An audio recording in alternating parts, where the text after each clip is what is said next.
Good morning, Nigeria. Good morning, Africa. This is Breakfast Weekend, and I welcome you on board this jolly ride this morning. My name is Durojaye, and this morning I have a special co-host in the studio. I mean, you've been seeing Olaboyede for a while. I have a new boyfriend on air. I was just saying that last week. Good morning. Good morning.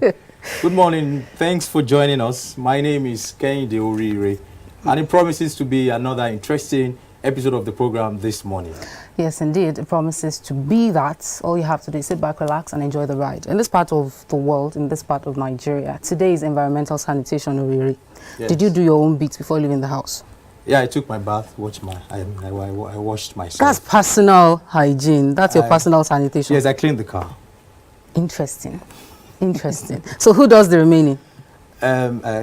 The people at home will take care of Oh me. my. Well, sometime this week it was International Men's Day. Yes, it was. And I think it was really an interesting one because over time it's been Mother's Day, Women's Day, Pink Month, you know, everything revolving around women. And it was widely accepted, widely celebrated, playing especially, beaming a spotlight especially on the needs of men.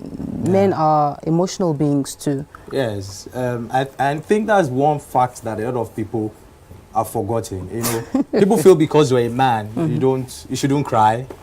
Because you're a man, you shouldn't, exhibit certain emotional, put up certain emotional display. If you cry as a man, they say you are weak. If you panic as a man, they say you are weak. You know, and so people need to understand that men have emotional needs too, and it's good for such a day to be set aside for men because we hardly have men being celebrated. So it is a good one. It's really a good one. Have you ever wanted to show an emotion and somebody stopped you? Of course, that happens a lot of times. But so why do you allow yourself to be stopped? I don't allow myself to be stopped because I'm a human being, and every human being has a right to, express himself emotionally, but it's just sad that people feel that because you're a man, you shouldn't cry. Because you're a man, you shouldn't be afraid. Because you're a man, you shouldn't run from a cockroach if you say it. They forget that men are also human beings too. And they also have emotional needs that they need. And, this is coming at a time where, it's not just women who are depressed. It's not just women who are going through emotional traumas. Yes. Men are too. And the same way a woman needs a shoulder to cry on or to lean on, same way a man does the same. Exactly. And I'm hoping, going forward, this was the first edition that I would say was really widely celebrated. Yeah. Say by next year, we would have grown more as a people, allow men to, like allow you to express yourself. Yeah, we need it. Of course, at any point... I'm not going to cry on the show, don't worry. Are you sure? No. This is not the place to do that. If you say so. If you say so. But it's a good thing. It's a good thing. Men should be accepted as being humans too. So whatever emotions that men or women can exhibit, they too should be allowed, and they shouldn't be stopped. I don't know about allow, because this is a day and age where even though we're fighting for women's rights, people are saying that women should take what they want to take. Don't wait for an opportunity per but se. Men should take what so they want men, to take if you want to cry, just go ahead and cry. If you want to just faraya in quotes, just do it. But some people have a problem with it when the man is crying. He loses his mother, he loses someone. He's even watching a movie and he's crying, and they're like, are you not a man? What's wrong with you? Man up. Man up, exactly. That's what they say. But hey, we all have emotions, and we have a right to show our emotions, whatever the situation we find ourselves in. You're right. There was a very sad event that took place during the week. It was the death of the on-air personality on Inspiration FM.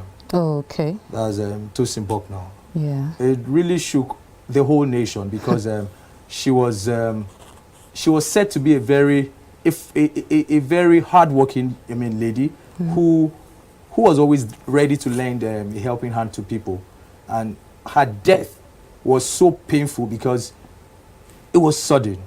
Her husband just, got back home from work and found her body lifeless in the house. I mean, it's so sad. It's so sad.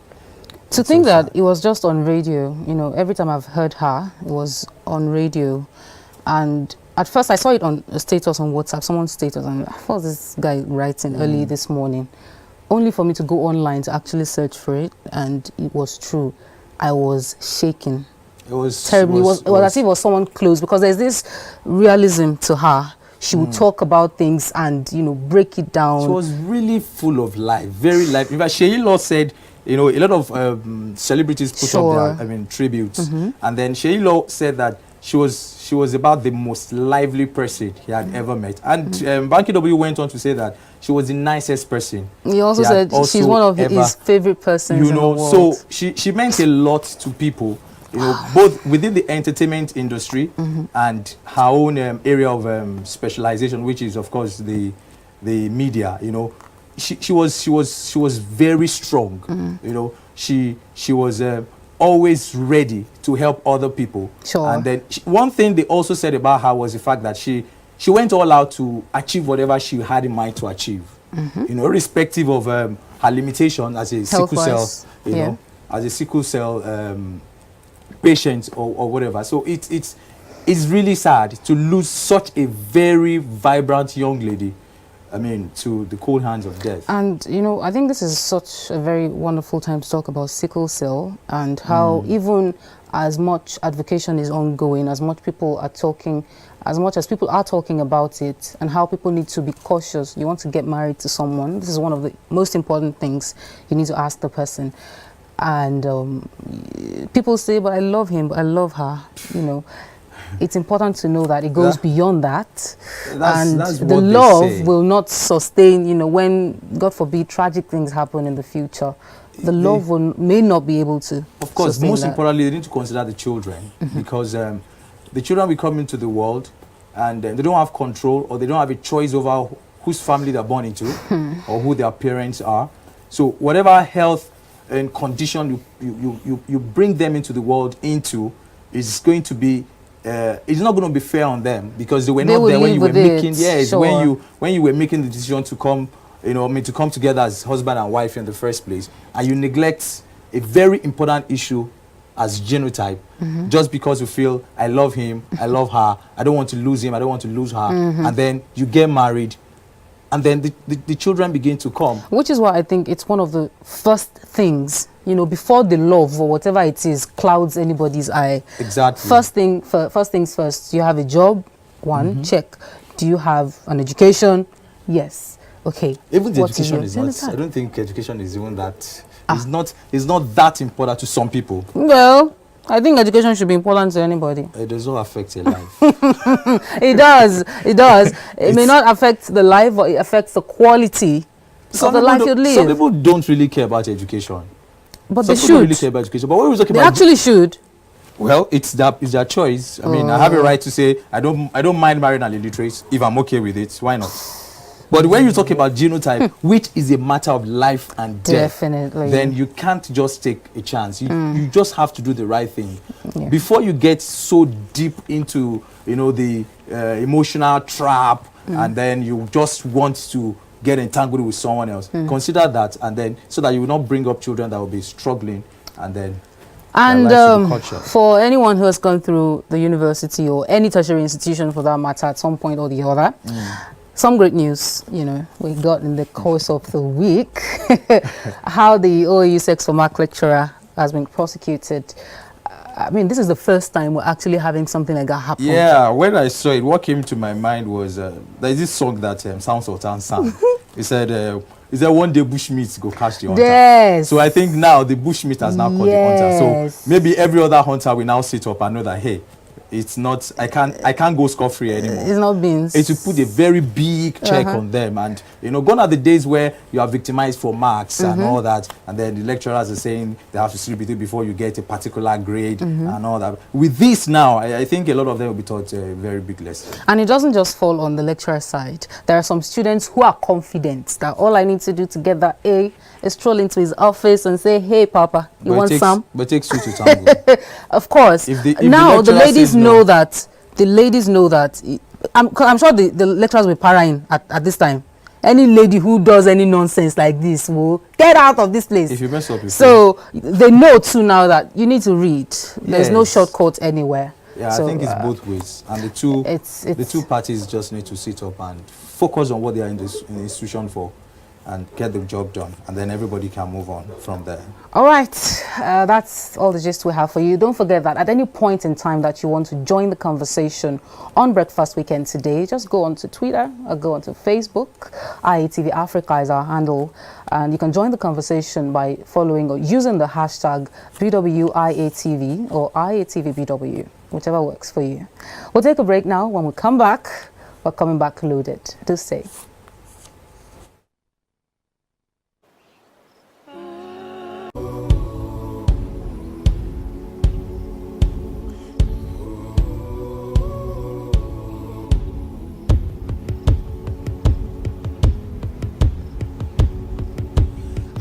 My bags, I'm leaving town. I bought a one-way ticket, I ain't coming back. It's goodbye friends and goodbye folks.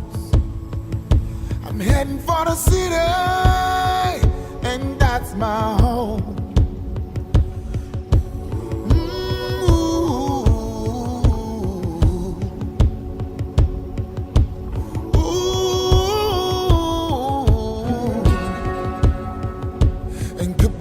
Mama, please don't cry. Say I can't stay, don't ask me why. I've got no money, just hopes and dreams. I'm gonna find my destiny. I had about life in the city. That's where all dreams come true. I'm gonna work hard in the city, so wish me well.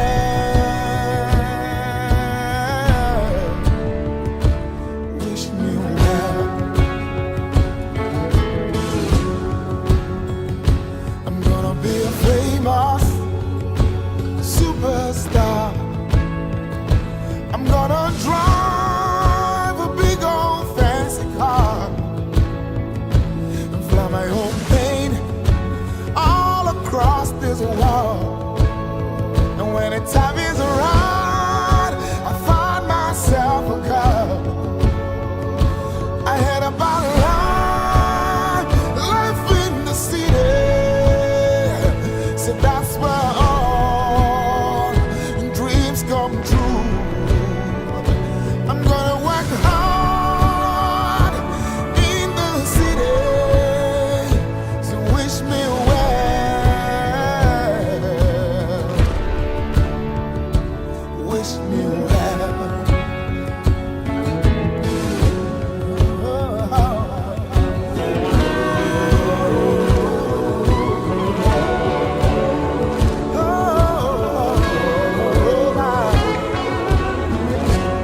Impact Africa Television. Explore, entertain, elevate.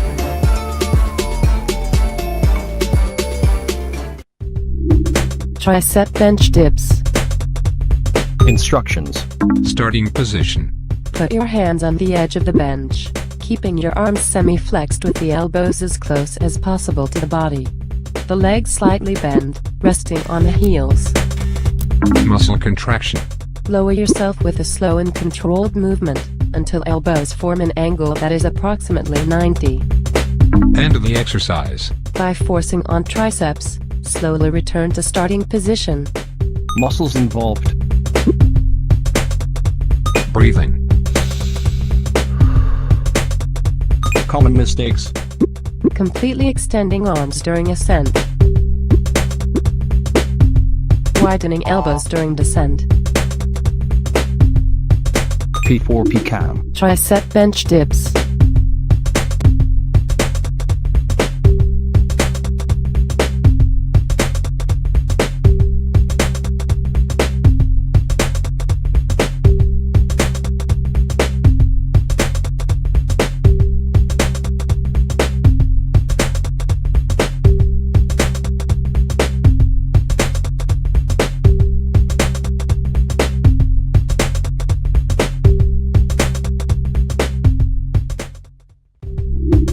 Plank. Instructions. Starting position. In the prone position, rest on your forearms and keep your legs straight and slightly apart. Form a straight line with your body. Warning: your elbows must be in a straight line with your shoulders. This helps avoiding an overload on the shoulder joints. Muscle contraction. Voluntarily contract the muscles of your torso. It is very important to mentally focus on what you are doing and on all muscles of the torso while you are trying to voluntarily contract them. Hold this position for at least 15 seconds. End of the exercise. Relax the muscles of the torso and return to the resting position. Muscles involved. Breathing. Common mistakes.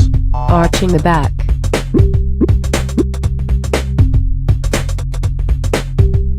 Lifting the gluteus. P4 cam. Plank.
You're welcome back.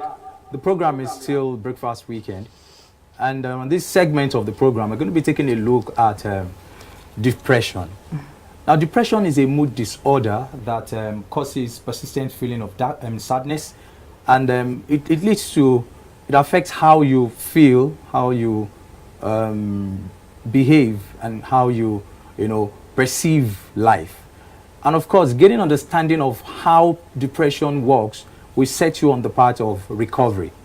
And to take a critical look at it this morning, we have a psychiatrist in the studio with us, Dr.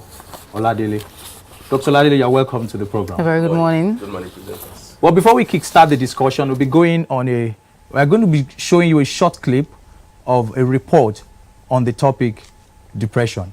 Don't go away, we'll be right back.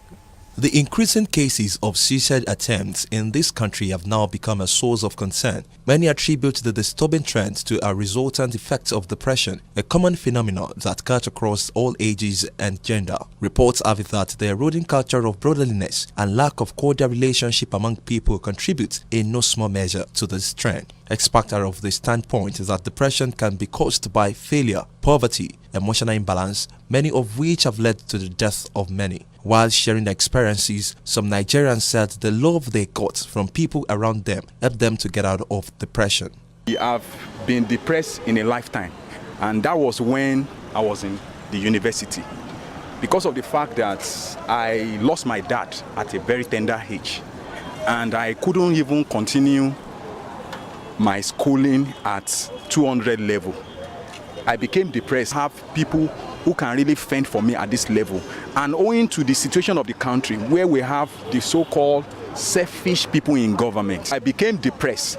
And on that verge, I even thought of leaving the school, if not for the 11th hour, where I now saw somebody who said, if it's for the remaining 2 years in the university, I can still cater for you. And we stood by him. We was depressed, gone, like really depressed, but we stood by him and letting him to realize that that's not the end of life. You just have to come out of it. We actually take him to watch a movie, even just to lift up the burden, and it's just by staying by him. Meanwhile, a psychologist, Suleiman Dekurulai, explains that the rate at which people are becoming depressed is worrisome, a development he blamed mainly on failure and low self-esteem. There could be so many causes of depression. Number one of it is self-low esteem. So whosoever have low esteem will surely have depression. And at the same time, those with anxiety disorders, they used to have depression too. Sometimes when you just think the world is being cruel to you, the world is wicked, and you are not getting what you're supposed to get, people get depressed because of this. And in one way or the other, this also leads to it has a relationship with what we call suicidal ideation.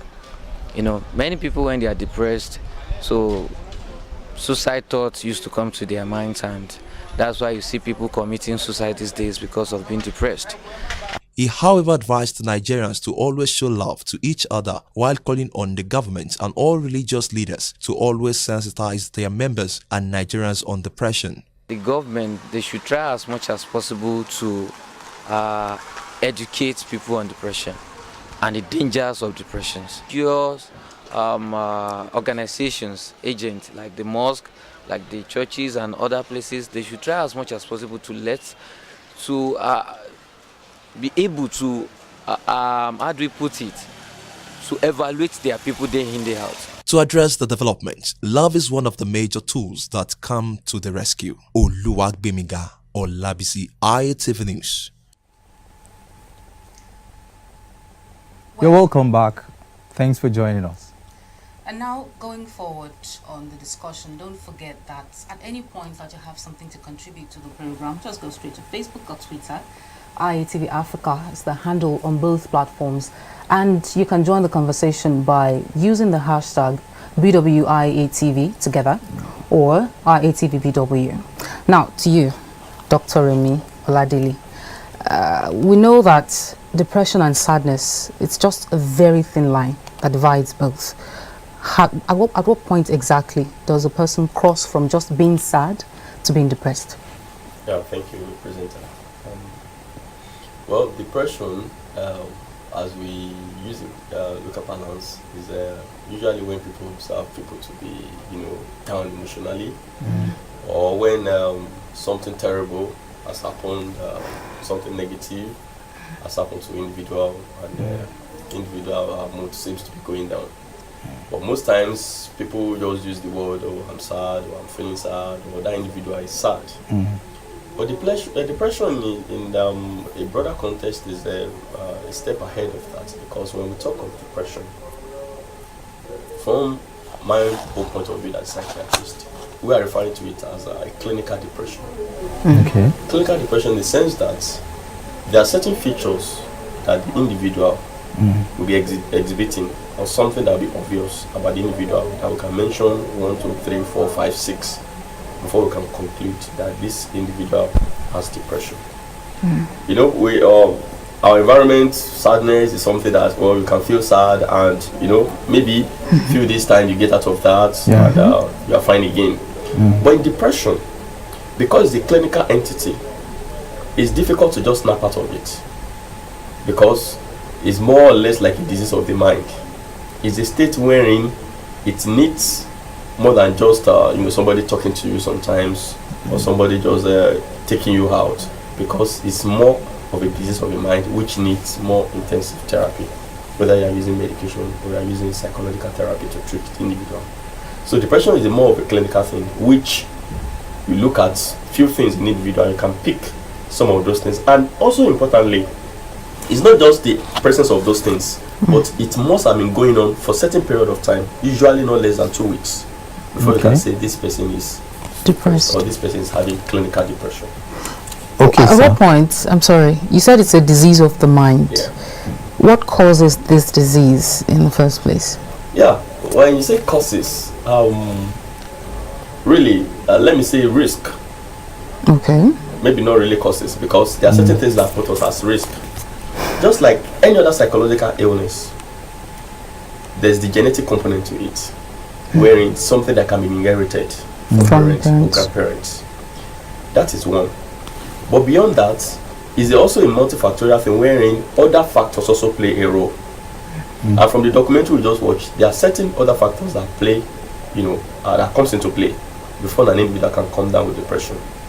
And of course, there are individual factors too, apart from environmental factor, that can also be responsible, which can cause or put the person at a greater risk than any other individual around you. For example, the way we handle situations, our individual characteristics of handling situations, our resilience, our ability to cope with situations also comes to the fore.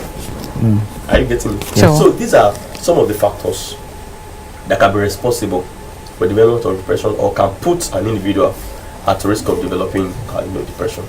For example, if somebody loses his job now in his workplace, in his or her workplace, and you know, of course, you have an emotional reaction to that, which can take a few days. Some people are able to pick themselves off after a few days and say, well, it's not the end of the world. I will get something better. But for some people, it can hit them so hard that that inner strength to get themselves back together might not really be there. And that can linger and continue for a period of time and eventually get them cheated into developing depression. Okay. What do you think is, or what can you say is the first point of action the moment someone begins to navigate towards depression? The first point of, you mean in terms of the first, helping the individual? Exactly. What's the first thing one needs to do for such a person, or for the person himself? What can he do to easily get out of it? Yeah, thank you, presenter. Well, as the awareness is going out now, the very important thing is for people who are close to this individual to notice, because usually there will be some change in the individual. Like I said, can we identify some of these changes? For example, depression is an illness that can make somebody to become slow in general activity, not just about thinking, but even the way the person conducts his or her business on a daily basis. Somebody that is up and doing, somebody who comes to work very early, is never late or she's never late, and all of a sudden you start observing this trend of coming late. That is one. Or sometimes the person might be forgetting things easily or getting distracted easily, which is not the usual pattern of that individual's behavior or response to things. These are some of the little ways by which the person might just having this sad look, which becomes persistent, which you observe days, weeks, and you're like, are you okay? These are some of the softer signs. Sometimes it can even affect the eating habits of the individual, because depression is an entity that makes the individual lose his or her appetite over time. You have break, or you go to wherever you normally take your breakfast or take your lunch together, and all of a sudden you see the person beginning to retract. Those might be some of the early signs, which the individual might not even be cognizant off, him or herself. But people around him can pick some of those things and like, oh, this person needs help. It's like this person is going to depression and this person we need to say psychologist or say psychiatrist. A lot of people have said most times it gets to that stage because there really is nobody to talk to. Yeah. But when you look at it critically, there are friends, there are family all around them. What makes it difficult for someone who's depressed to confide in another person? Well, thank you. Well, it might be a bit difficult sometimes because, especially for the masculine gender, you know, men with because of the ego, we find it difficult to accept the fact that when I'm depressed. You know, so society norms sometimes, our culture doesn't allow you as a man to want express. to easily admit that and express yourself. Are you getting me? Yes. And that's why it's been a bit difficult too. That not most times you get to know that people are depressed until they end up becoming very hopeless, which is one major factor that eventually leads to them, you know, attempting suicide or even completing it. So those are some of the society things that restrain people from coming out and saying, oh, I have this, or I'm feeling this way, or this is what I'm passing through. True. On the other side, for the female gender, it can be easy, especially for those who have close friends, relation, husband around them. Because, to quickly go back to some of the things that will put an individual at risk, if they are not close confidants, or somebody that they can easily talk to, that itself is a risk for depression, for developing depression. For example, a woman who works at home, who has about 2 or 3 children to take care of, much younger children, who probably doesn't have a husband or somebody to confide in. The books have shown us, and researchers have shown us that individual, a woman in such a position, stands a higher risk of developing depression than women in the general population. So those are some of the things. So it's the society is such that it makes it a bit difficult for people to easily come out and express and say, oh, I have this is what I'm passing through, I think I will need help, I think I will need you know, to see. Is it even possible for a depressed person to not know why they're depressed? I know that traumas have happened that, you know, make people sad. Some things happen, but then you see some people, they have everything going for them, but they are still, you know, going in that direction. Is it possible for really there not to have been nothing, or is this what is that route there? Yeah, it's thank you, presenter. It's very possible. You know, I made mention of certain factors that can put you at risk of developing depression at that time. And I made mention of genetics. You understand? We've seen a number of people like that things are going well for. In fact, that also brings me to what we call endogenous depression. I'm sorry, and then recently, what's her name? Tiwa Savage even came up to say that there was a point in time in her life that she suffered depression. Yeah. As famous as rich in And she had Definitely. It's a very long list. I mean, maybe outside Africa, I mean, some of these people that were watching Hollywood and things like that. Exactly. A very good example is Van Damme. He has a bipolar of one of the face. Is depression. Okay. Are you getting me? And we have a lot of other, you know, big actors and actresses in Hollywood like that have gone through the phase of depression before. You are going to talk about endogenous depression. Yeah, we'll talk about that. You know, people can have things going well for them, and yet they will still come down with depression. Is that endogenous depression? Endogenous, especially the role of genetics. If any of the family members, maybe when the parents or grandparents has had it before, it can genetically be transmitted down to the individual. And people will be like, oh, everything is fine. What's causing this depression? But that genetic risk is there. Which people, of course, people will not see. And the only thing they can see is that, oh, this person is suffering depression. Everything seems to be okay. He's married, has good kids, they are in affluence, and everything is going fine. What could have been responsible for this? Genetic role is very important.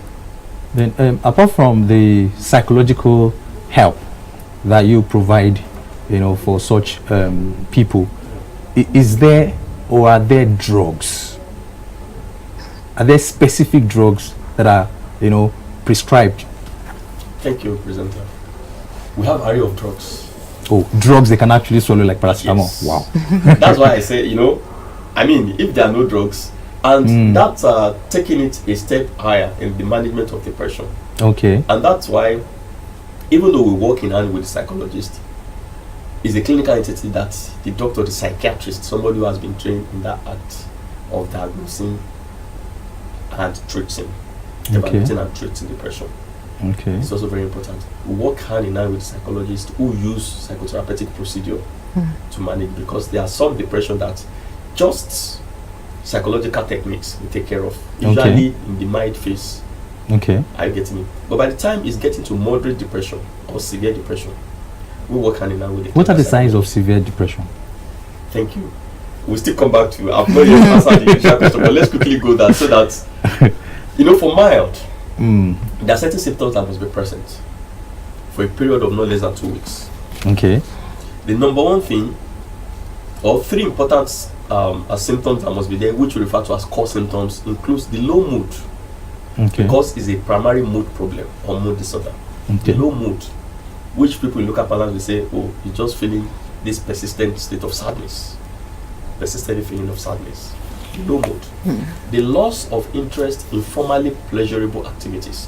What ordinarily you enjoy doing before, you start losing interest in them. Okay. Or you go to gym every Saturday, or you come to work, watching happy, football very matches. cheerful, you start retracting, just like I mentioned earlier on. Then of course, reduced level of energy or low energy.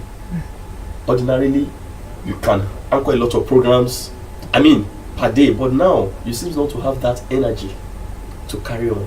And people will be like, oh, he has become so slow, easily get tired. After anchoring 1 or 2 programs, he complains that, I'm tired, I'm having I'm this, and that becomes persistent. Those 3 core features must be there. Okay. So, and by the time you now have maybe 1 or 2 other symptoms, maybe like reduced appetite or poor sleep, your sleep is not refreshing again, that person will qualify as having mild depression. Okay. By the time the symptoms increases, at least no less than 6, you have other symptoms. Making it up, in addition to that, making it up to about 6 or 7, you start talking about moderate depression. By the time you have nothing less than 8, there can be other symptoms like something moving around your body, something crawling in your head, something moving around your body. Maybe hearing voices. Even before we get there, you are getting easily distracted and things like that. Not less than 8 symptoms, severe. Wow. The severe cannot come with what you just mentioned, which is a psychotic symptom, when you hear voices of people you cannot see. So it can be with or without psychotic symptoms. So it can still be severe, even when you don't have psychotic symptoms. Okay. But even if you don't have up to 8, once you have the presence of maybe hearing voices, people saying derogatory things about you, because it has to do with your self-esteem too. You can be hearing those hallucinatory voices telling you, you say you are worthless, you can't do anything, you can't achieve anything. And those are some of the things that further impact on their cognition in the negative way.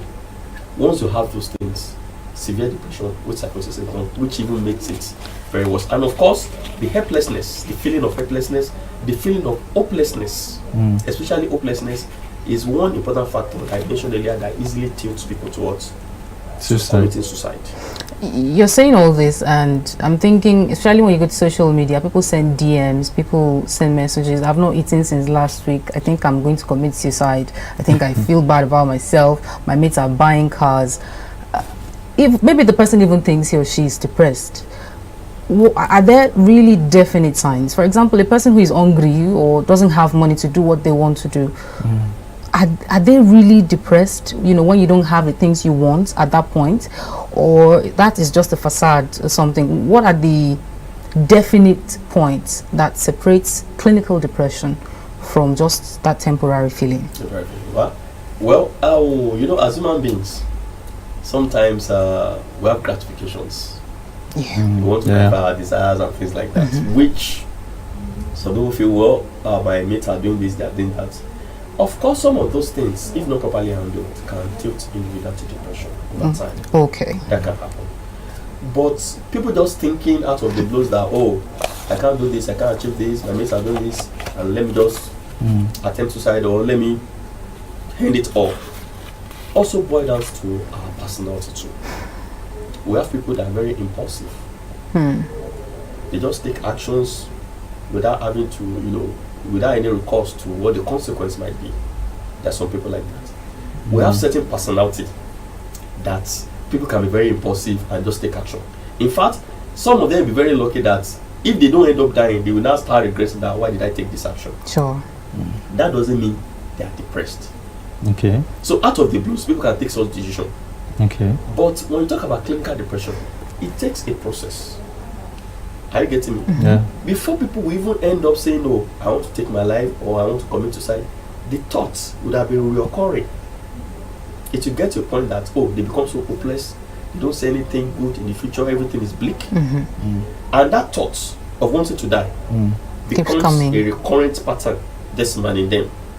At a point in time, they start planning on how to do that. They plan it. And part of the planning, even before they go to execute it, is leaving a suicidal note behind.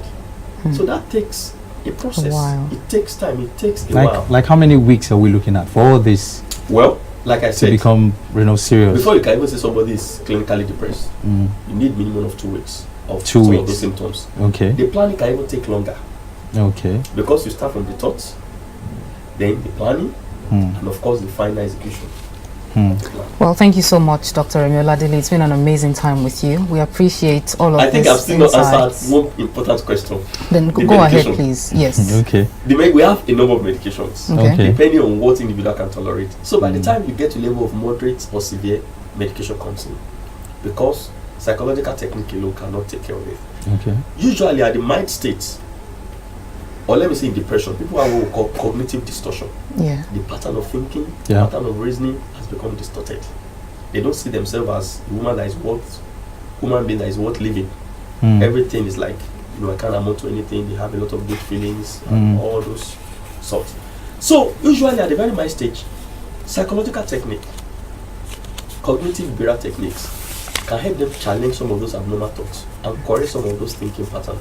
Okay. And that can help them to come out of it over time. But by the time it gets to moderate or severe, medication comes into play. We have antidepressants that we use. Well, yes, I intend asking for people who just think, I think I'm depressed, let me go online, Google the drug to use. Is it advisable for someone who thinks they're depressed to go online to get the names of drugs and then self-medicate? It's not too advisable. I think it's still better to seek expert opinion, expert advice. All right. Thank you so much, Doctor. We've been speaking with Dr. Remi Oladele, and as we round off the segment, we'll take a clip, that would encapsulate everything we've been talking about all the while. Do stay with us on Breakfast Weekend.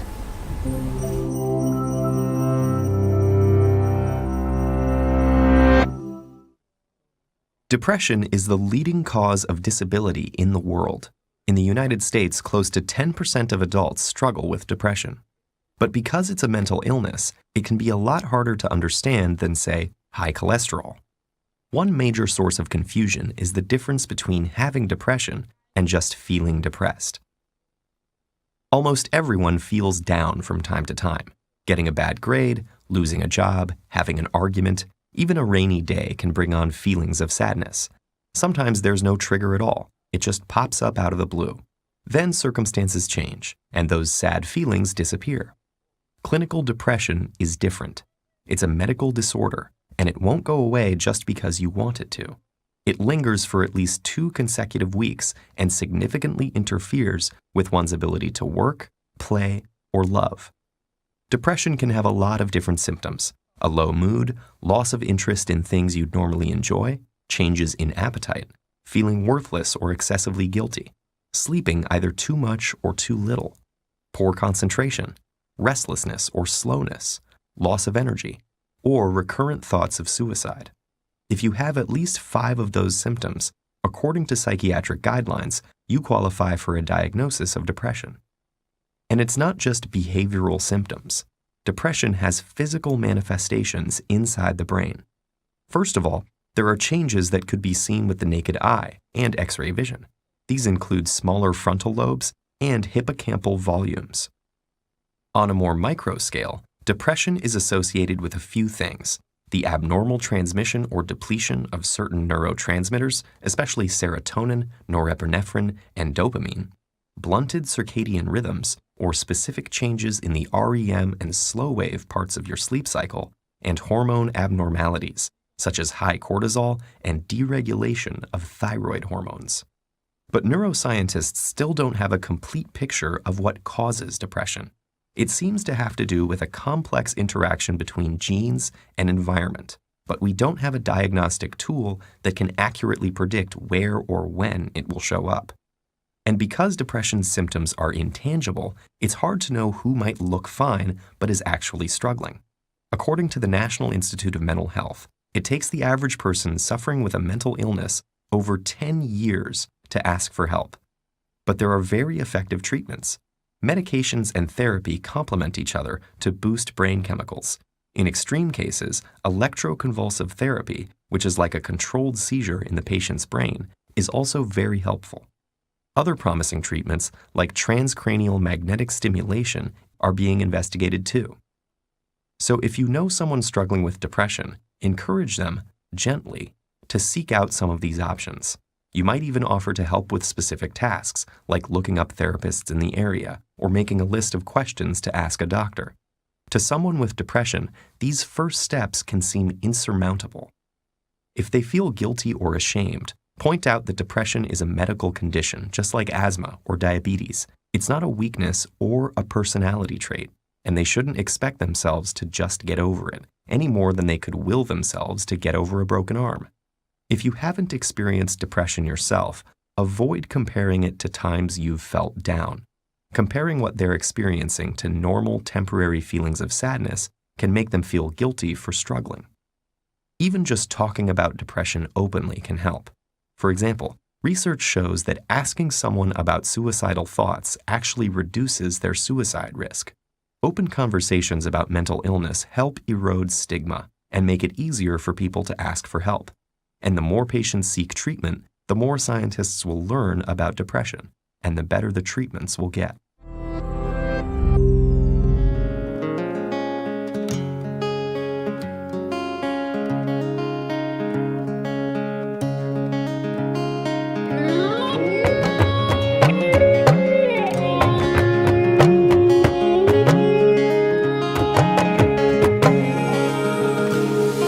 The grass is greener on the other side. That's what I thought before I took the ride. I burned my bridges so I'd never look back. But if I had known the life I was searching for was looking me right in the eye, oh. If I had known the life I was searching for was already my own.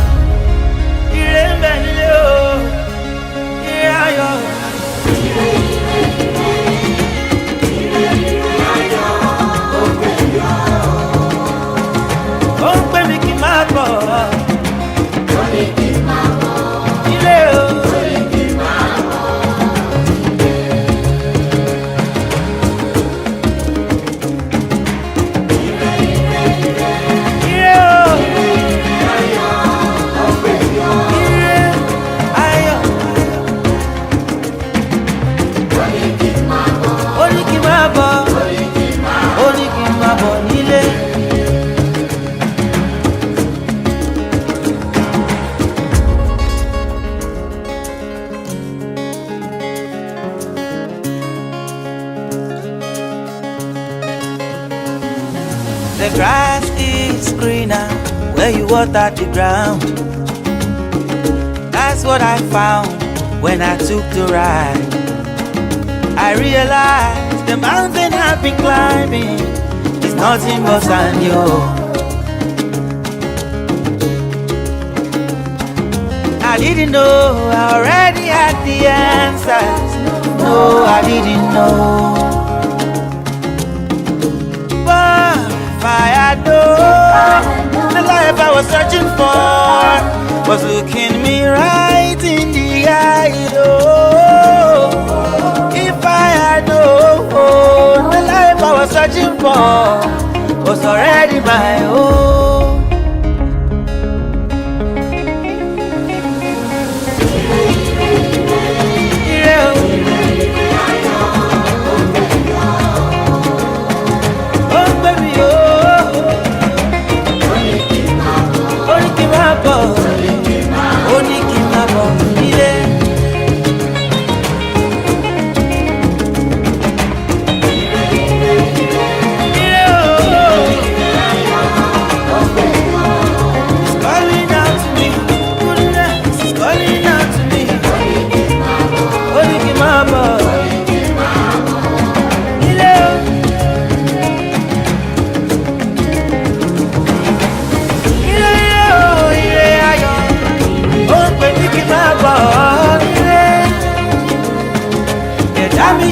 tún fẹsẹ̀ mi ò jẹ́ ń padà sílé.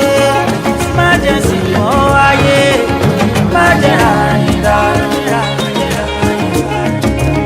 Aláǹtẹ̀rẹ̀ o, ìrẹsẹ̀ gbogbo méje, kóró jẹ pẹ̀lẹ́, kóró jẹ pẹ̀lẹ́. Ìrẹ́fi lẹ́gbọ̀n tí ó fọ̀nà rókà, ó nílò kí má bọ̀ nílé.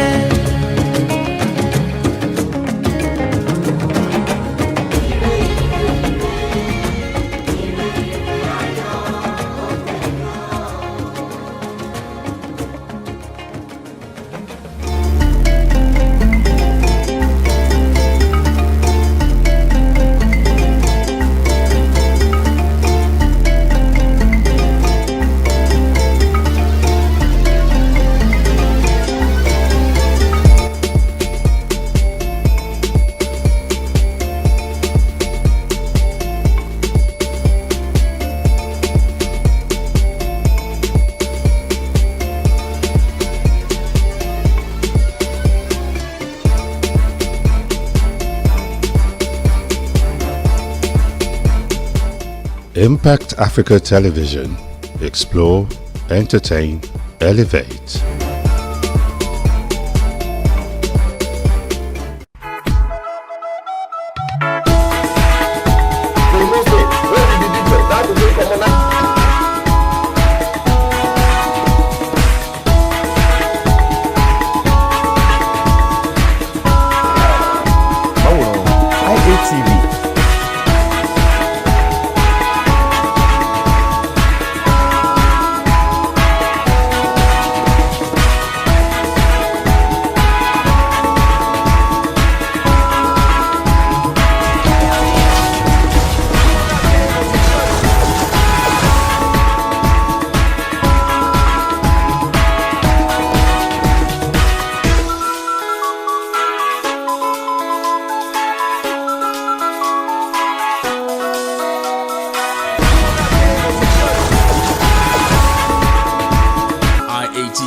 Explore, entertain, elevate.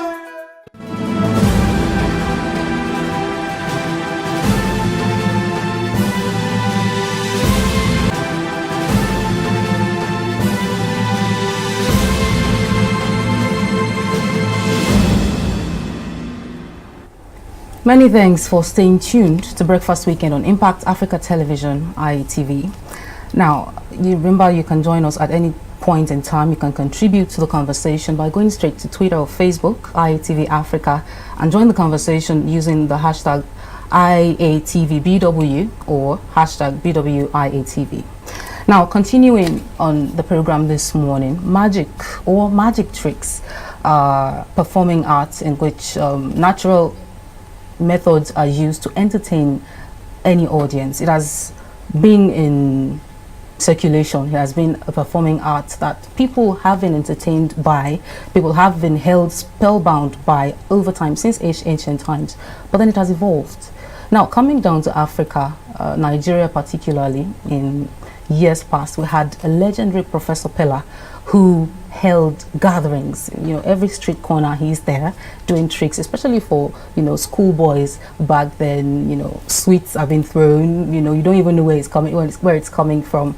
And he has done that, even, you know, as mild as that. He has done tricks like cutting and dismembering and then putting people back together. This is the legend we know as Professor Pella. He left behind that fire of magic, that passion for magic, and not just that, he left children who have kept the legacy, who have kept that fire burning. Our guest of the week today on Breakfast Weekend is one of his sons. He is he is Mr. Said Abiola Pella. You may not know that name, but you know him more by Mr. Zito Pella. Good morning. Good morning. It's good to finally have you. Good morning, Mrs. Zito. Now, thanks for coming. Maybe you're still thinking, okay, who maybe? Well, we'll take a clip at this point to show you what stuff exactly he's made of. We'll be back.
Well, you're welcome back. And like I said earlier, we have Mr. Zito Pela right here in the studio. He's our guest of the week. You're welcome once again. Thanks. So, growing up in the Pela household as a young boy, tell us how that is. Has it always been magic, no other option, or what was it like growing up there? Well, growing up was fun for me because I grew up to know my dad was doing some extraordinary things, you know. It's like when we were at the dining, I would just make things happen at the dining, and I was like, then I was a boy, a little boy. I didn't understand what magic was, not until the first time I followed him to a show, and that was at the National Art Theatre in Lagos. So I saw so many stuff that I thought I was dreaming. I mean, like making my mom float in the air, cutting her into two, bringing her back alive, and this and that. So I got home, I couldn't sleep. I was just like wondering what that was. Was I dreaming? But to me, I grew up to now realize it was magic. You understand? And since then, I showed interest in it. I had a passion for it too.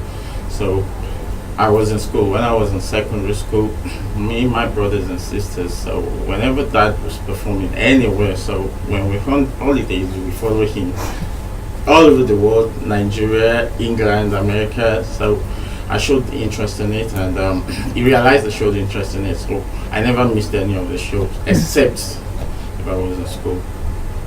Did you ever have any other ambition at any point? You know, children want to become doctors, lawyers. Did you at any point have other ambitions? Did you follow through with them? Yes, I had an ambition. I had an ambition. Growing up, I have an uncle that's a lawyer. He's a judge now. Okay. So I wanted to be a lawyer, and my dad encouraged me to. Okay. And he was even saying, before you come into magic, it's school first.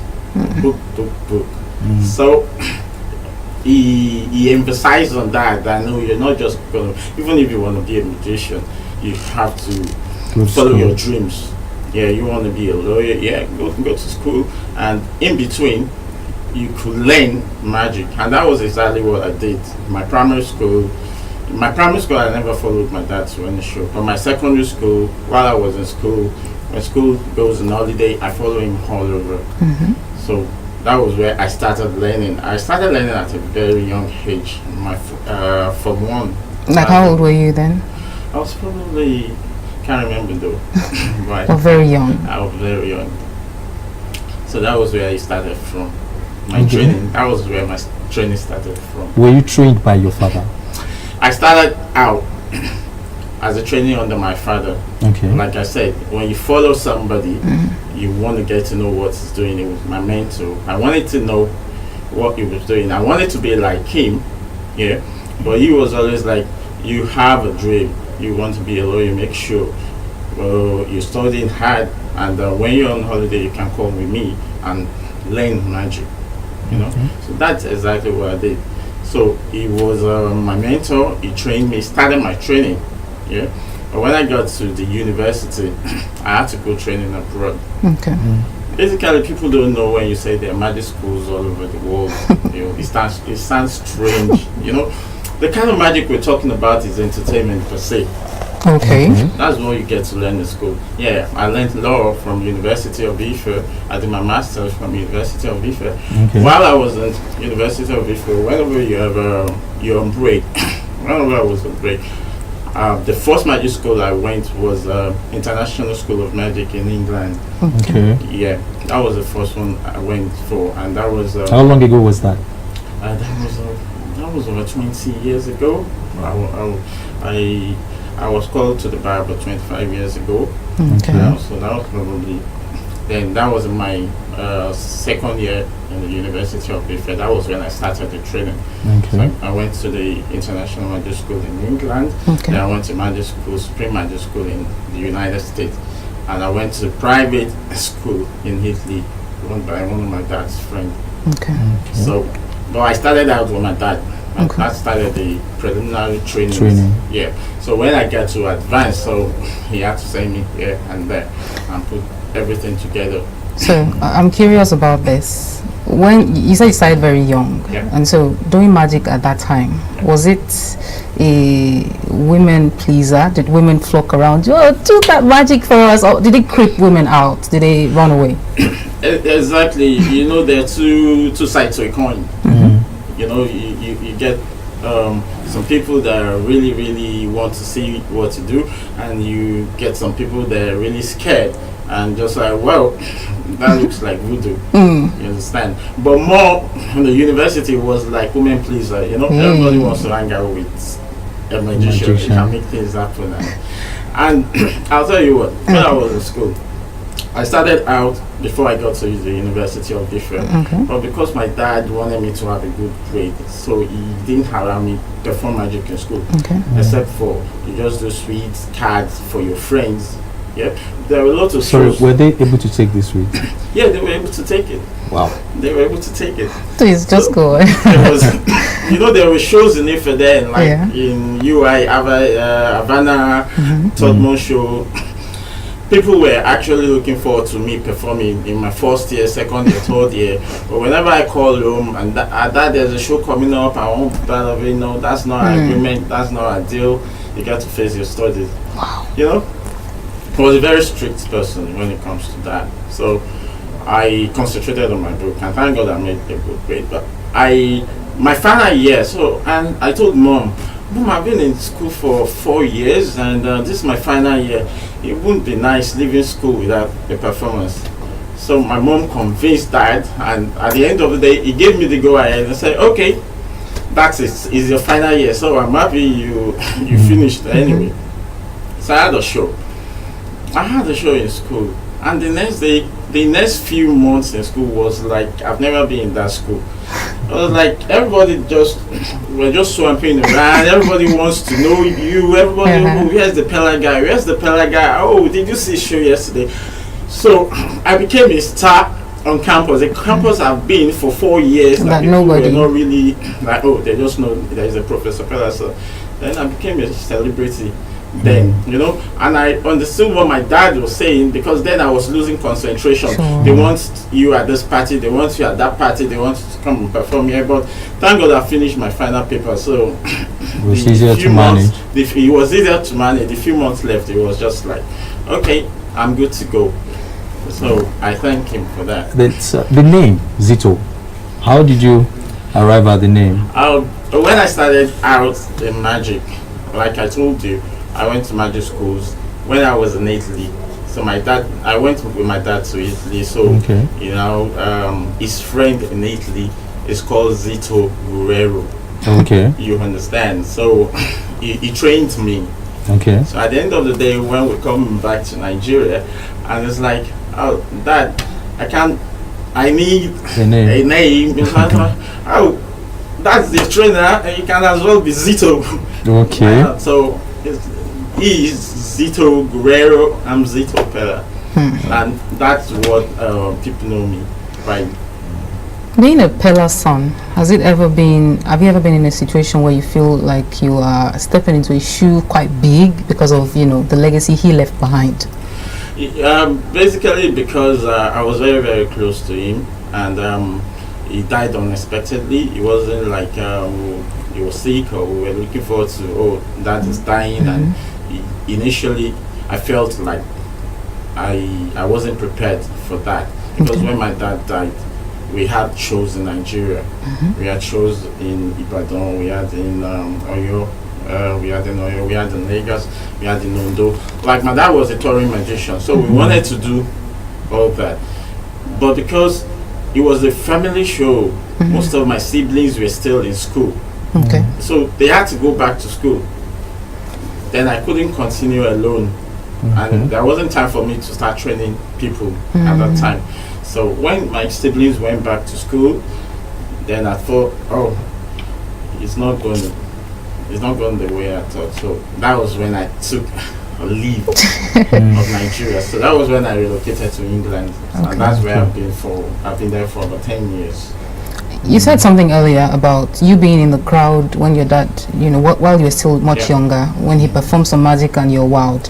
There was a particular one that shook Nigeria, maybe even the world, where he, caught Momsi and it became a challenge bringing her back together. How were you feeling being in the crowd that day? Well, I was in the crowd, and basically when that happened, to be honest, we were crying. Me and my brothers and my sisters, we were like, what? We've never seen that before. I've seen my dad cut my mom in a box. That's more entertaining. You see, when you put somebody in a box and you cut, that's basically what most magicians does in England and the United States. But Nigeria, because Nigerians are very inquisitive and curious, so you need to go the extra mile to satisfy them. Yeah, to satisfy them, because I didn't know what happened then, but I knew there was a problem. But we didn't. When that was happening, we were crying, and at the end of the day, my dad had to close the curtain, and he asked the audience to bring their ticket back tomorrow, which he didn't plan for because he had to go home to do some things. So we went home. We got home. We were all in Momsi's room. She was not there. We were knocking that door. It wasn't opening, and not until we now got to the theater the next day, and I just realized my dad came out on stage, and there were loads of policemen around because the news went around that he's killed his wife, and so they were there to arrest him. And the commissioner of police in Lagos then was his friend, so he went backstage and told him, "Prof, what is this action? I've been assigned to arrest you the next 30 minutes if I don't see your wife." My dad said, "Okay, no problem." So he went in the audience. There were loads of politicians there, the Chief of Afemi Awolowo, Uncle Wole Awolowo, the son, and Alastair Jackson, all of them. So at the end of the day, my dad came out. To cut the long story short, my mom came alive, and there was jubilation. So I forgot about it. Not until I grew up and I was thinking. So I now had to ask my dad, what actually happened when I started my training per se? What actually happened? And I said, you know what, when he wanted to take up a challenge that a reporter interviewed him, and a reporter made whatever and said, why does Professor Pella put his wife in a box to court? Why can't he? So he wanted to take up the challenge, and that was why he did that. And the old there were forces in the audience that locked something up, and that's why he had to close the curtain and go back home and do some meditation. Meditation. Yes. Before we come to that meditation, you had that experience from that. But then you also put Sister Nike inside the box too, and you did some cutting. Did you at any point feel maybe there will be some forces in the crowd, maybe trapping some things as well? How did you feel? Well, when you're a professional, you're prepared for so many things. My dad's been through it, so it shouldn't happen to my generation. He's gone with that. So, like I told you, I studied under him before going abroad, and so that is sorted. As for me, I know it cannot happen because I do my homework before I go on stage. I do meditation and concentration, and I do all that, and I don't get distracted on stage. So let's talk about when I get distracted on stage. That's when anything can go wrong, and something can go wrong when you get distracted, and it almost happened to me. Oh, let's hear about that. It almost happened to me. It was a show at the Muson Center in Lagos. Yeah, my sister was. I was suspending my sister actually on a pole, on a table. Then I had to remove the table, and she was in mid-air. And there was this very beautiful lady, sexy, and just giving me the high. You understand? So, but I was like, oh, fine, she's really looking good, and I just realized this is going to mess things up for me. I just turned into a corner and just meditated and concentrated. So I never saw her again. Wow. She was there, but I never saw her again. My mind was blank, and that was why I got that done. If I didn't realize that, my sister could probably fall off, and it's gonna mess the whole thing up for me. Okay. So that's why I do my homework. If I'm having a show tomorrow, I'll be in my room, meditating and concentrating on what I want to do. Because basically, what Nigerians are very, very hard to please when it comes to entertainment. When I'm in England or in the United States, I don't go all the extra miles. I could just make cards appear and disappear, make those appear and disappear. But in Nigeria, that's nothing. They'll tell you what's all this about. I mean, all we want to see more. So basically, what I do now is illusion. Okay. I'm an illusionist. So I do the big stuff, make things float in the air, cut things up, bring it back, appear and disappear. That's what Nigeria. Can you disappear right now? I can disappear right now. And you're sure our camera will not catch it. The one I'm interested in is the part of turning paper to money or making money. That's not a bad idea. No, that would be a very. Have you considered doing that? To help the economy of Nigeria. Exactly. Well, like I told you, what do we do? Basically, what we do is entertainment. I could make paper turn into money. But it will turn to paper back. I have some papers. Or it will remain money. I just want because Nigeria needs your help. The economy needs you. Like I told you, what I do is entertainment magic. Okay. So if I turn paper into money, it's for entertainment. But we can spend that money. Yeah, you can spend it. And you can entertain us as well. Entertain us. Or get your money. All right. Mr. Zito, let me see. You have been in this business for a while. Yes. Do you think Nigeria is doing well as it comes to the acceptance of magic? Do you think we need to do more? Well, I'll tell you personally, I'll tell you Nigeria is doing well. Nigerians are accepting it. But I always tell people, I've got a lot of work to do, which I've been trying to do. You say my dad died over 20 years ago. And when my dad died, there was no other magician in Nigeria. I was supposed to take over from my dad, but that didn't happen before he died. And when he died, I tried to. You understand? Like the reason I gave you, my siblings had to go back to school. So, and because I was very close to my dad, I was missing my dad, and I just knew for me to really have a sound mind, I had to relocate. Take a break.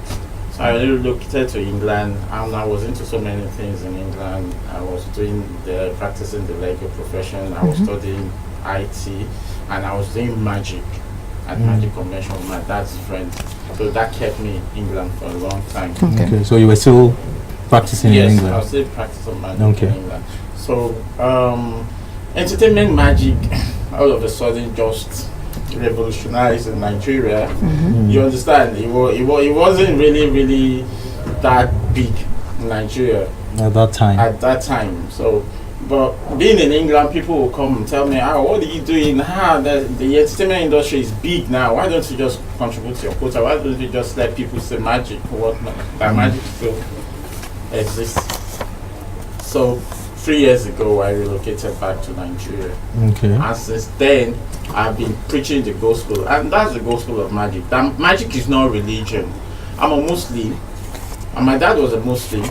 He was a practicing magician. I'm a Muslim, I'm a practicing magician. If I'm a Christian, I'll still be practicing. And one does not affect the other. It doesn't affect the other, because the best magician in the world today, David Copperfield, is a Christian. He's from a Christian home. Then I was going to ask, between the time when your dad was practicing magic and now, a lot has evolved. Even generally, in the social media has come, a lot of things have, happened. Has anything changed as far as the practice of magic is concerned between when your dad was practicing and you doing it now? Things has really changed, and the things are really changing, because as it is, my dad was a member of the International Brotherhood of Magicians. This is a body of magicians all over the world. And since my dad died, I've been representing him. I was in the United States 2 months ago for the Texas Association of Magicians convention. So you see, at the convention, what we do is like we improve on what is being on ground. We don't do things that's been done 10 years ago. This is how you go about it. This is how you go. We exchange ideas. Magicians come from all over the world and we meet and we exchange ideas. Okay. And like I told you, like my dad was a traveling magician. He was going from state to state. I learned in England, you don't have to go from state to state. Okay. Yeah. So basically what I do now is I do corporate shows. Okay. It still takes me from state to state, but it's not on my own. Okay. It's like when my dad was alive, there were no sponsors. There were no corporate bodies that were sponsoring any show. My dad will pay for the advert, will pay for the hall, will pay for this and that. You understand? And he had this 10 vehicle convoy to go to any state. Yeah? You don't want to do that nowadays. Things are really changed and evolved. Okay. And basically, why I don't really do shows on telly is like people think it's camera trick. And that's what takes my dad all over then. Okay. I said, why don't you make a video and sell? I said, oh, if you sell a video, so many people will have doubting Thomases, won't believe, just that's a camera trick. They just got the camera and just. You know, now that you mentioned that, let's go back to the meditation and concentration parts that you said that time. Is that all a person needs to do? Just meditate, concentrate, plus is it the regular meditation or the subsets of meditation, or are there other things? Remember I told you I went to magic school, and the first thing you do at magic school is they teach you the act of meditation and concentration. I don't know how deep you are in meditation, but I have the rudiments. I've learned it. People grow up and just said, okay, I can meditate. I can. No, if you don't study something, you can't really be a professional. You can't really master it. Okay. You know, these are things I've studied. I've studied it here and outside Nigeria. So meditation goes beyond just sitting down and, there's some things you chant. Okay. You have 7 books of Moses. You have 7 books of Moses and the sword. There are some part of it that you chant, and when you really concentrate on it, you really feel something is happening in your inner mind. The meditation cannot work alone. It has to go with the chants. What is your definition of meditation? Just close your eyes. Close your eyes and then you go, And when you say, there's some verses in the 7 books of Moses. Okay. Like, I'm sorry to say this, in the Quran or in the Bible. Okay. For an imam, an imam that has mastered the Quran, there are some verses you read in the Quran. Yes, that will know, okay, to do this, I'll recite this surahs. And the Bible, I recite these verses and things like that. So that's some book of Moses is something like that. It's like if you really want to go into the core area of meditation and concentration, you need some verses in the same book of Moses, and that's when you can, like you say, if you say like this and you're concentrating on meditating and you're just by the time you're saying I'm reciting some things in the same book of Moses, and you really feel, and it's some people has lost it. Reading the same book of Moses. If you just stumble on this same book of Moses and you read it, you don't have a guidance, somebody to guide you, nothing will happen. Yeah. Wow. Okay, now you're talking about 7 books of Moses, talking about meditation, concentration. We've run out of time now. Has it affected your religious practices? You're a practicing Muslim. I'm a practicing Muslim. So has it affected? Has one affected the other? It doesn't affect. It doesn't. They don't cross. I remember my dad having an interview and telling the reporter, when the reporter said, we can say you're a Muslim, before my dad goes on stage, you'll say his last prayer, the Isha prayer before he goes on stage. And the reporter was like, doesn't it affect? My dad said, Islam is my religion, magic is my profession. This is entertainment. Interesting. And I'm worshiping God on the other side. I mean, we all got to get something that will put food on the table. And thank God that's doing that. Glory to God. Thank you so much, My Mr. Zito Pella, for being on the set of My Breakfast Weekend today. And this is what we'll call a wrap on this segment. Although, you know, I'd really love to see something. Maybe you disappear or make the money rain. Yeah, more like that. You know. I'll make you disappear. No, not me. You. Or maybe Orire. Just let the money rain. Just let the money rain. It's been amazing having you on the show. My pleasure. All right, we'll take another break. We'll be back. Santa Manta Kilanja Kaba Santa Manta Kaba. See this young girl passing by, it bust my brain. It bust my brain. If stitching time they say be nine, you know what's up. You know what's up. I go for a minute and I go bomb your heart. I go bomb your heart. I go for me carpenter. I go knock you, baby. I go knock you. Boy, you say you gon' light my fire. You gon' light my fire.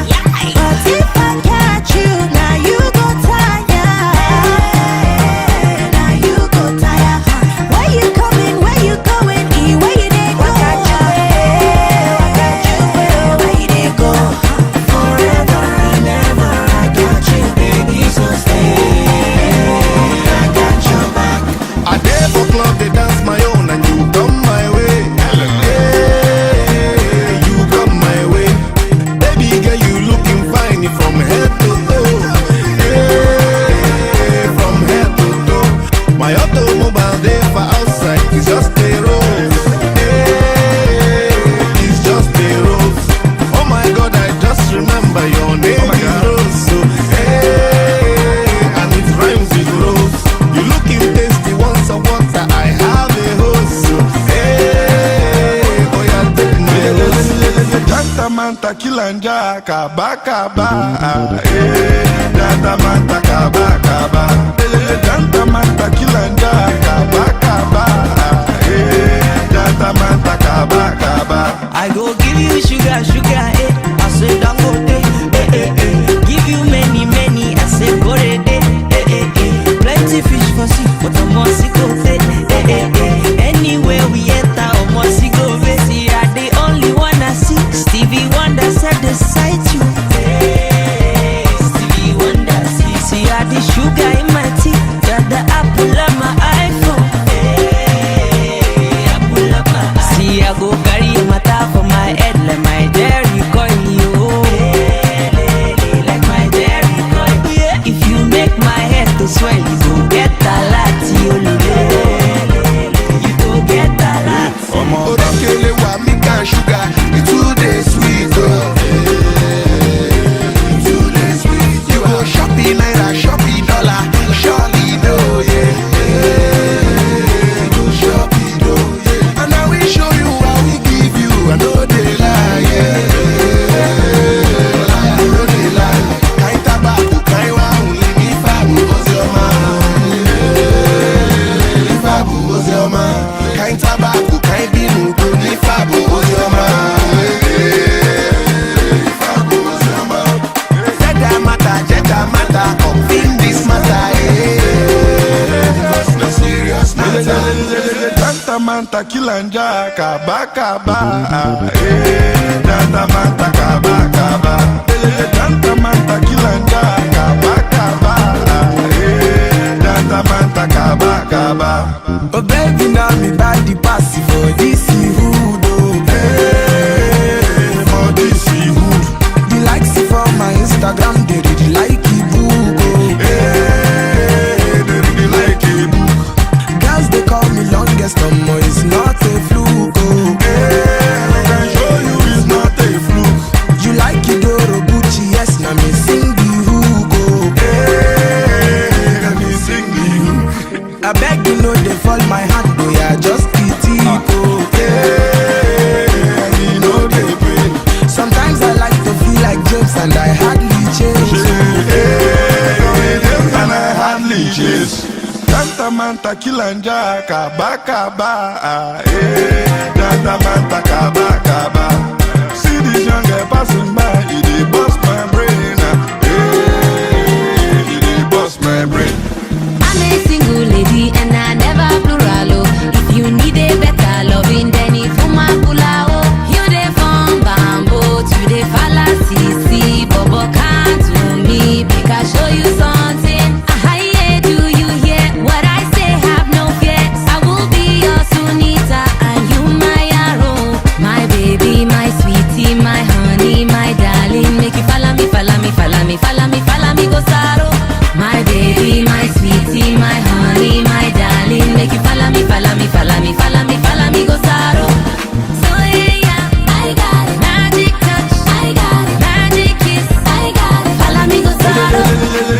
Jantamanta kilanja kaba kaba.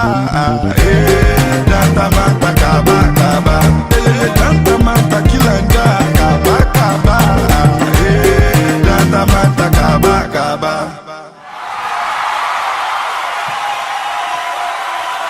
Follow me, gozaro. Soy ella, I got it. Magic touch, I got it. Magic kiss, I got it. Follow me, gozaro. Jantamanta kilanja kaba kaba. Jantamanta kaba kaba. Jantamanta kilanja kaba kaba. Jantamanta kaba kaba.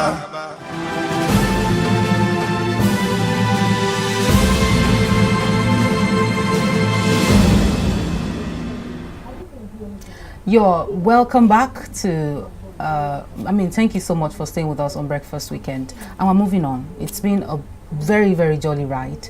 I'm moving on now. Orire, this is a woman that is a force to reckon with. Yes, she is. And actually, on this segment, we are looking at the impact of entrepreneurship on the society.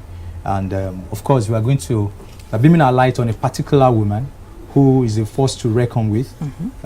She's into diverse kinds of business. She's into fashion business, hospitality. She's the CEO of Kiram Lee Group of Company, and she's a woman of many parts. She has been able to impart a lot of people, and she has one of those people with her in the studio with us this morning. Welcome, Mrs. Ambassador Kehinde to the show. Good morning. Good morning, welcome. And of course, with her is Durojaye. Good morning. Welcome to the show.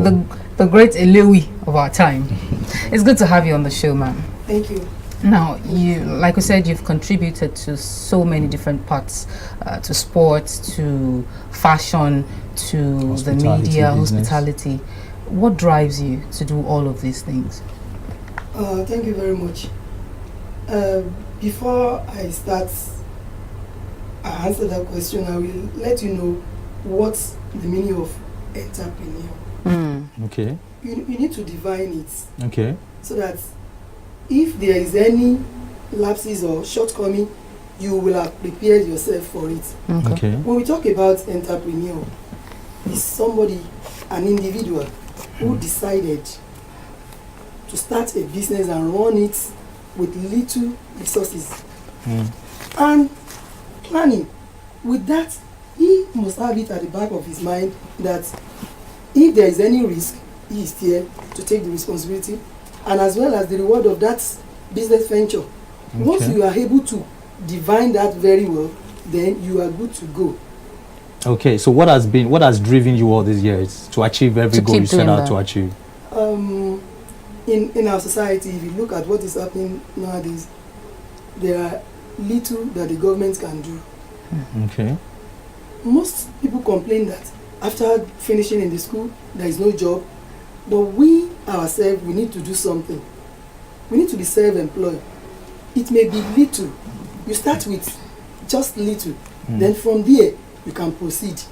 It can double, it can, increase like that. But most of us, they don't want to do that. After all, I'm a graduate. You are sitting down at home for like 3, 4, 5 years. Waiting for the government. Waiting for government to provide you job. When the population is increasing, increasing by the day. gradually, every day. With that, we need to sit ourselves down and see what is in you that you can bring out to the people, and people will benefit as well. For any entrepreneur to look at any business idea, it entails a lot of things. If you want to go into it, for exploitation of business idea, there are some procedures. Okay. Number one, you start with the interest. If you don't have interest in that business, you are just deceiving yourself. You are going to fail. Okay. You must have passion for whatever you think you can do. Okay. Because by the time you are trying to look at the opportunities, you see a lot. You may see like 4 ideas or thereabout. Just choose. If you are lucky, you can choose 2.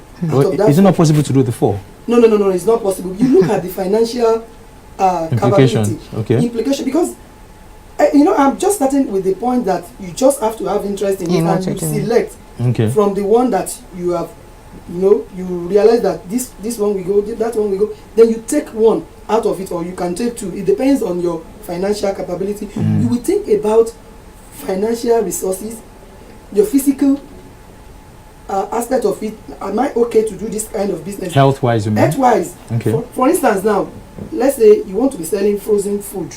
Okay. And you're asthmatic. You will be cutting fish every day. If you know it, you will get down. You want to do any business, you look at you scan the environment and the industry as well. That is another point, because you look at the environment. For instance, now you want a private nursery school. You go to the market where there is noise. You know, the environment is not conducive. For you look learning. at the location of the business you want to do. You look a lot of factors has to do with it. Then you look at the industry itself. Maybe on this street we have like 7 people selling this product. You too, you want to sell it because I know this one, because he's selling this, I want to sell it as well. You don't do any market survey. You don't know whether there is season for it. You just decide to go into it. No, that's a wrong move. It's a wrong move. I'm thinking, you know, you've been an advocate of people learning a trade or learning a skill. Do you think all it takes for a person to start a business is just going to learn about that thing? For example, you want to become a hairdresser, for example. Is everything it takes to actually start the hairdressing business, is it just about going to learn it and then you're good to go? No. What should a person do? First, you have passion for the job, like I said earlier.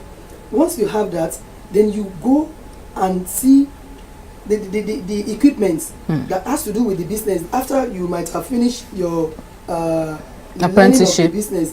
Now, do I have up to this?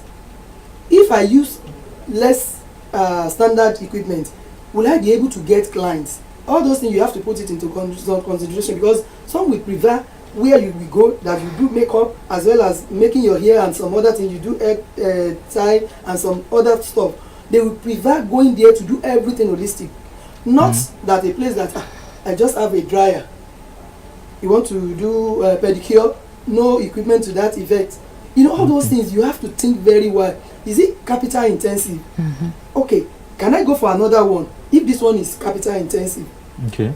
Then again, when you are doing a business, there are some things you need to consider, like plan B. Now, you are into catering. Let me use myself as an example. When I'm into that catering business, I learned how to make cake, to bake very beautiful cake. All of a sudden, I just discovered that with the payments of the shop, I am not making profit. Because if you have your birthday today, before you can have another one, it's next year. Yes. So I just said, this does not make sense for me to learn cake alone. I diversify by going into small shops, food, drinks, chapman, everything like that, so that even not only on weekend, I may have customers that I want to have an induction party tomorrow, so prepare 200 small chops for me. The money will come in, because I diversify, because of the fact that I'm just doing that one business. It took a lot of time before I realized that all those things, when you are planning, then you are looking for the business, you look at the SWOT analysis. Okay, what can I do with this business that goes with it? Not that you'll be doing something that has to do with food, then you'll be using putting something else beside it. So All right. you look at it very well. Okay. You're also a serial empowerer of people. I remember I saw Damilola the first time, sometime last year, performing. What do you see in people that makes you decide to invest in a way in them? Thank you very much. With this Damilola issue, there was a day I was in the car. You know, I love listening to some programs, educative programs, and this program is powered by Alhaji Boyega Lawal. But I can't remember the title of the program. So I love the program because there was a day I was listening to the program. Alhaji was arguing with the lady, fry dodo with it. I said, Alhaji, it doesn't go with. I said, go and fry dodo. That is exactly what I want. Which type of woman is this? Am I not the husband? Did I have any? Go and prepare plantain. What Alhaji was trying to drive out from that is that when your husband comes with such thing, you don't know what is wrong with him at that particular time. You need to bring him down, but not in an approach that, okay, this thing is not right. You can't say it sharply because you don't know what he has been doing with the job throughout the day. So Alhaji now said, when the situation is like this, the wife needs, okay, you want plantain, let me go and fry it. Maybe you want to take this one as an appetizer before amala. Not that you say, which type of food is it that when you are not mad, so how can you put that was where you plantain? saw Damilola. So I love listening to that program. Okay. On that very day, when I got into the car, they have finished the program already. Okay. But Alhaji said, okay, Damilola, please come and give us Ewi. Okay. I was moved. I called Alhaji immediately that, I love that Ewi. Can I see the guy in charge? I want to give him something. So I then call Alhaji. Alhaji, can Damilola go and learn French? Okay. I'm going to pay for it. I paid for it for like 2 months. I didn't see him. I don't know him. So Damilola just came one day when I went to the Alliance Française. So Damilola greeted me. I now discovered that the boy has a lot in him, but he doesn't have that capacity to go out. So and I said, okay, once you have this, you are a talented person. I'm going to help you. You know, some people, if you pick them like that, they believe that you give them money. Money is not everything. I discovered there are some skills in you. Then you have to impact it Sharpen as the well. skill. You sharpen it. So the only way you can do is if we see any entrepreneur that is interested in such thing, then to help them on out. such person. Because we don't have so much time, unfortunately. Damilola, could you just a few lines of Ewi for us this morning as a wrap up? Kádàrá ọ̀rọ̀ lórí kádàrá jẹ mí lógún mo sọ́dọ̀ rẹ̀ wí kó lè yé kó wá bóyá bí mo bá forin kún wẹ́lẹ́wẹ́lẹ́ ó lè yé wọn torí ọ̀pọ̀ ọmọ èèyàn ni kì í gba kádàrá bọ̀rọ̀. Kádàrá rèé gbogbo ọmọ Nàìjíríà pátápátá ẹ jẹ́ kájọ farabalẹ̀ kájọ gbáròyé èmi ni ìbò ló ń bọ̀ lọ́nà yìí ẹ jẹ́ ká ronú wa rò ká tó dìbò. Agbára tá a ní rèé lọ́wọ́ wa ṣe ló yẹ ká lò lọ́nà tó tọ́ ká lè bá ẹni tó já sípò ni ẹni bá lágbára nílé gandan ni kó lágbára lóko.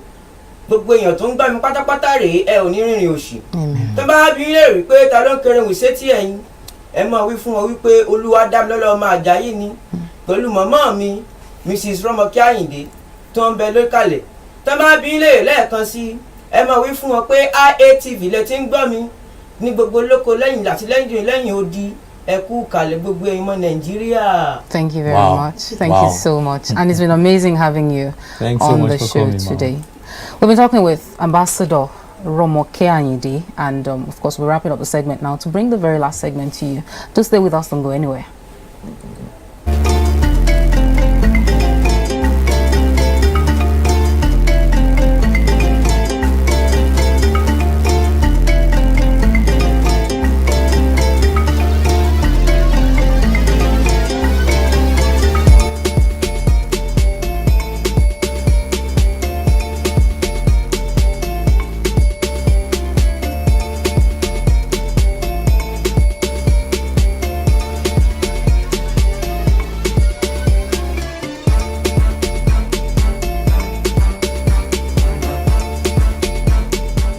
Impact Africa Television. Explore, entertain, elevate.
Explore, entertain, elevate.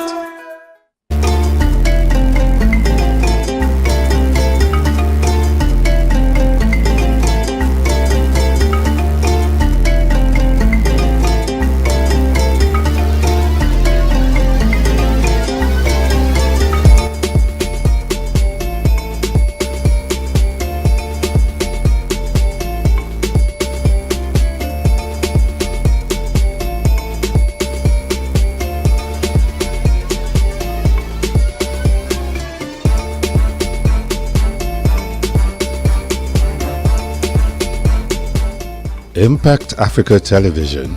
Explore, entertain, elevate.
IATV, explore, entertain, elevate.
Thanks for staying with us. The program still continues.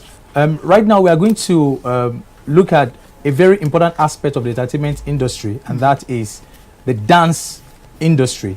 And with us, we have a professional dancer who is going to be talking to us about dance and other things that they do to, to get or achieve what we get to see on stage when we watch them perform. This is a day and age where the younger people are taking up, all this, in quote, playful professions. Last week we had models who are taking it as a profession. And we have Ojeola Timileyin here as a professional dancer. It's good to have you. I'm very happy to be here. Thank you. So, dancing, really, as a profession, what's that about?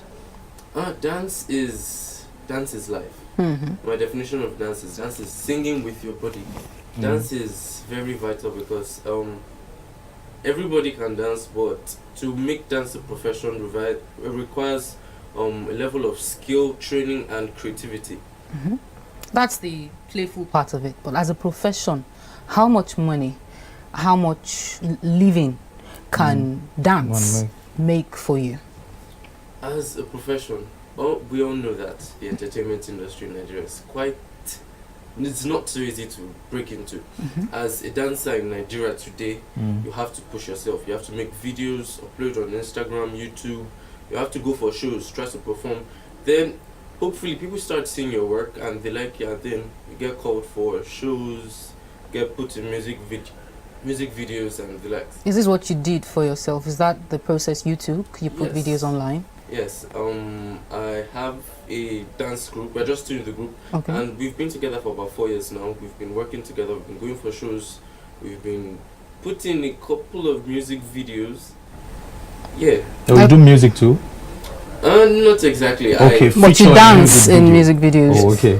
Okay. So generally, how would you access your journey so far as a dancer?